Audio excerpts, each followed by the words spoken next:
7 putra dan putri Sunan Gunung Jati. 1. Ratu Winaon.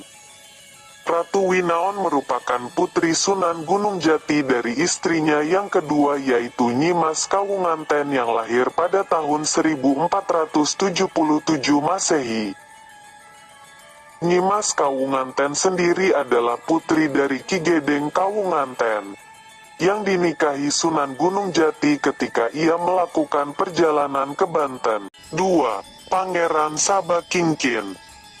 Pangeran Sabakingkin merupakan putra Sunan Gunung Jati yang kedua dari istrinya Nyimas Kawunganten. Pangeran Sabakingkin dikenal juga dengan nama Sultan Maulana Hasanuddin. Pangeran Sabakingking atau Maulana Hasanuddin adalah adik daripada Ratu Winaon. Sultan Hasanuddin lahir pada tahun 1479 Masehi. Sultan Hasanuddin ini nantinya juga menjadi Sultan Banten pertama. 3. Ratu Ayu Wangunan.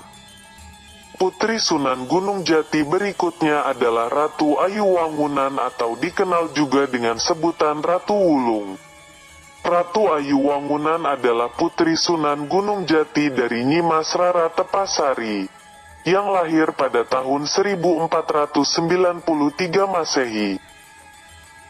Nyimas Rara Tepasari sendiri adalah putri dari Ki Gede Tepasan, yang merupakan putra dari Raja Majapahit Prabu Brawijaya V. 4. Pangeran Pasarean.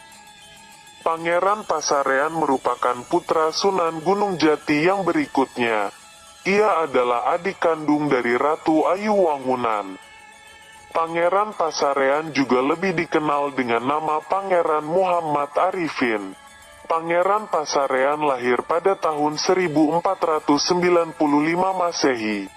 Pangeran Pasarean ketika dewasa menjadi pangeran yang sangat gagah dan berani. 5. Bung Cikal. Bung Cikal merupakan putra Sunan Gunung Jati yang berikutnya dari pernikahan Sunan Gunung Jati dengan Nyimas Rarakerta. Dari pernikahan Sunan Gunung Jati dengan Nyimas Rarakerta ini hanya dikaruniai satu orang putra saja yaitu Bung Cikal. Itulah kelima putra-putri Sunan Gunung Jati dari istri-istrinya yang tercatat dalam buku Atlas Wali Songo. 6 dan 7 Jaya Kelana dan Brata Kelana. Pangeran Jaya Kelana memiliki kisah tentang kenakalannya yang membuat geger Kesultanan Cirebon, hingga ia dibuang dan diasingkan oleh ayahnya Sunan Gunung Jati. Dan adik kandungnya Pangeran Brata Kelana justru memiliki kisah yang mengharukan yang harus terbunuh di tengah lautan. Pangeran dikenal dengan anak yang baik dan penurut kepada kedua orang tuanya, tunduk dan patuh serta taat menjalankan perintah agama. Namun sayang sang pangeran ia harus meninggal dunia karena dibegal oleh bajak laut ketika hendak pulang ke Cirebon. Itulah putra dan putri Sunan Gunung Jati dari beberapa sumber yang berbeda. Wallahu a'lam bishawab.